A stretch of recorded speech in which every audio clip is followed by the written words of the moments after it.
today's program. Garibay's IQ and his favorite edition of D&D are the same number. Fenrisulven makes an amateur argument against a professional designer. Rump Returns, and this week the bros love Gygax. And Krafty Matt may have stated a literal fact, but he's hiding from context under his rules as written security blanket. Welcome back to Driving and Dragons. I'm Daniel, and once again it is time for another edition of Intelligence is a Dumpstat. Boy, if we got a good one today, folks. Rump returns to continue his quest to be the dumbest of the dumb this year with the most appearances on the program. He's had a long hiatus, and we've missed him, particularly because, he's good for a comically overacted doubling down, and he knows exactly what this show is, and he doesn't parade around like a butthurt child whenever I mock him. That said, he definitely brought in a classic, as Mike Merles whizzed on the Temple of Raw, and now both the Bro SR and the Raw Tards are swarming like hornets, stinging everyone with their stupid.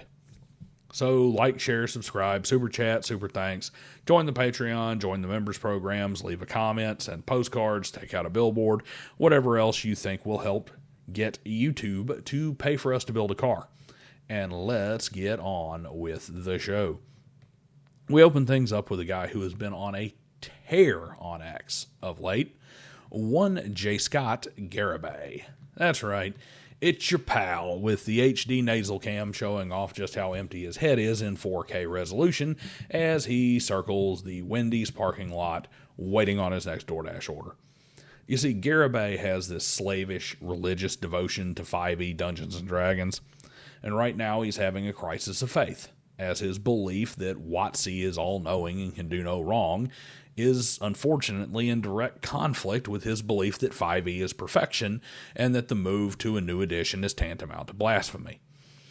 So this week, Newbie DM continued his trend of driving conversations on X, and this time he mentioned that he wishes that there had been a proper 6e and not just some 5.5e junk tacked on to 5th. I guess he hadn't heard about the 6e that's in works yet. Well, Garibay chimes in with how he doesn't understand. Who wants a new edition? New editions are universally hated. Why take 10 years of books and throw them in the trash? Don't you know that Hasbro, praise be unto them, is in their shining wisdom that they have avoided this? How idiotic is Garibay? Oh, let us count the ways. First, only one edition of Advanced Dungeons & Dragons has ever been backwards compatible, and thus didn't make people throw out 10 years worth of books.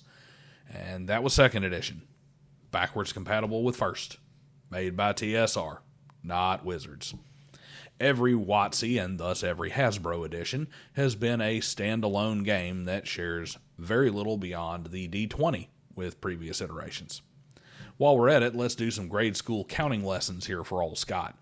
TSR, 1. 2. 2 editions of AD&D, compatible with each other. Hasbro, the brilliant saviors who avoided the new editions. 1. 2. 3. Soon to be 4. 4 editions if you don't count 5.5 as its own, which you should, because despite their bullshit lies, it isn't backwards compatible with 5e. So if we're very generous and call it 3rd, 4th, and 5th, Hasbro is responsible for 75% of all new editions of D&D, none of which are backwards compatible. Scott probably believes George Bush when he says, read my lips, no new taxes. Lastly, we take a look at the depths to which Garibay's IQ can descend as he makes this claim of universal hatred. Yeah, the numbers just don't bear it out. Every edition has purists. Trust me. Those clowns they're coming up here in a few minutes. But by and large, with the exception of 4th edition, and now 5.5, each new edition has broadened and expanded the D&D player base. Generally speaking, more players carry over to the new edition than don't, and the fresh start with an aesthetic designed for the time period brings in a new crop of players on top of those. Even 2E, which had some serious external heat to deal with, was far more successful than revisionist gaming historians like to claim. Much like 5E, it started out largely embraced by the player base, and it was later supplements and additions that soured it. So Garibay, I have a very simple question for you. How is it that someone with such obsessive love for an IP can't be bothered to actually learn anything about it before spouting off on social media? I am struggling to find anything you said that passes even the most kindergarten level of scrutiny. IQ 5.5, the Garibay edition. Before we get into the wasp's nest that Mike Merle swatted, I need to take a moment to handle some duties here. First off, you have all heard of the book I published after 7 old-school TTRPG big brains wrote it for us. Corvid Codex, Volume 1. 7 short stories of fantastic pulp fiction goodness that is made from the stuff that you play these games to live. Both paperback and ebook are available, so grab your copy from the link here on the screen or from the description below. One of the best parts of Corvid Codex? The amazing cover art. And if you didn't know, Patio Cakes, the cover artist, is in the midst of White Dwarf Summer. That's right, Patty has tons of beach bum surfer dwarf gear for you to embarrass your wife and kids with at the lake this year. Grab a powerlifting dwarf tee that can impress your own elf babes. Or, make sure all your kids' friends see you in that blazing red Hawaiian button-down. Swim trunks, stickers, shirts, whatever you get, know that it goes to a fantastic cause because the profits are being donated to the good folks over at Preborn. PatioCakes-shop.fourthwall.com. That's PADDYOH cakes-shop.fourthwall.com. Link in the description below. Patty did not pay me for that ad read. I just like to support my colleagues, and you can't donate to a better cause in the process. Now that I've been nice, we better balance that out. Mike Merles, one of the lead designers for 5th edition Dungeons & Dragons, had a bit of a hot take this week. He said that TTRPGs are unique in that the rules are secondary to the flow of the game. The core mechanic is, in fact, the game master and his ability to alter things within the game to, at any time, and that a good game master uses this to tailor the game basically back to their tables. And this is absolutely correct.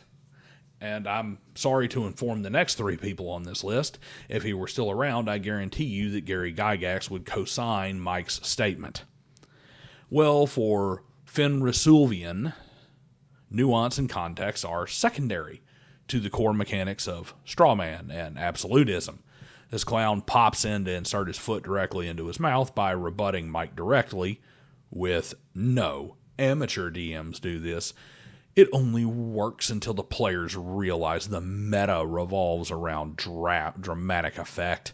It's as bad as a villain with plot armor." Of course, after building that straw man, he had to say something even more idiotic, like, "Who appointed you to judge good or bad DMs? You lack experience." Well, I'm pretty sure Wizards of the Coast appointed him, right before he designed the single most successful TTRPG in the history of the hobby. 5e certainly has its faults, and despite its success, it pales in comparison to Gygax creating the hobby.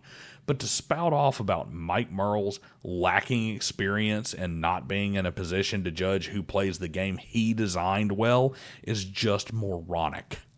Besides, the entire first part of the comment that he made is addressing something that Mike didn't actually say. Seriously, these rawtards need to pick a lane. Which is it? My 40 years or you don't have experience? Not to be left out of the raw raging, Rump DM of the Bro SR has some commentary to add. I'm not sure if he was actually addressing the Mike Merle's post, but I have a feeling his decision to opine on the topic was at least tangentially influenced by the ongoing conversation. It's obvious that in '79, Gary believed that games had rules that could be considered load-bearing, and that you could not just dispose of them. It's one of the reasons AD&D exists. Everyone just ignored him. Until now. Yeah, everyone, including Gary himself, if you talk to literally anyone who knew the man or played with him. The only time Gary was adamant about rules as written was when he was in a court battle with Dave Arneson, and his entire case was built on the AD&D is meant to be played raw case. And that case didn't end up in his favor. And I might add, because even a disinterested federal judge could see that raw is a BS argument in TTRPGs. But let's be honest here. Rump just saw this as another opportunity to claim credit for something that never happened on behalf of the Bro SR. More of that, we know how to play D&D even better than Gary Gygax did nonsense, built around cherry-picked quotes from Gygax devoid of any kind of context. But it seems that this is a St. Gary week over at the Bro SR. Stay tuned for next week, when on the next episode of Talking from His Rump DM, we get to hear about how Gary didn't know how to play his own game and how he was wrong when he said something that the bros don't like. Last but certainly not least, in the raw-tarded numbnuts train, we have Krafty Matt.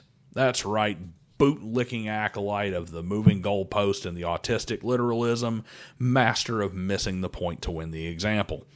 For instance, this week he corrects DM Vince, who posted the apocryphal Gygax quote, "The secret we should never let the GMs know is that they don't need any rules," with the commentary, facts that some people refuse to acknowledge. People like Krafty Matt, who don't laser focus on the point being made, it's the fact that the GM doesn't actually need rules to run the game. That's kind of the point here. But old Krafty Matt, he laser focuses on the fact that the quote is secondhand hearsay from an article on Amber Diceless or some other game. So he doesn't laser focus on the point. He laser focuses on the quote. Of course, Gygax also said it is the spirit of the game, not the letter of the rules, which is important, among other quotes, both in the rule books and in other mediums. But those are not important because they don't really support what Krafty Matt's trying to say here. You see, that's where the crafty part comes in. Being crafty about when you want to be hyper literal and precise and when you would rather talk about context and nuance and about what they really meant when they wrote that in the rule book that directly contradicts what my raw tard ass says. When it isn't about being crafty, when it comes to having a debate or discussion in anything that remotely resembles good faith. It is, however, a fantastic argument for getting up and grabbing a BC headache powder. So thanks for coming out, and I'll see you guys next time.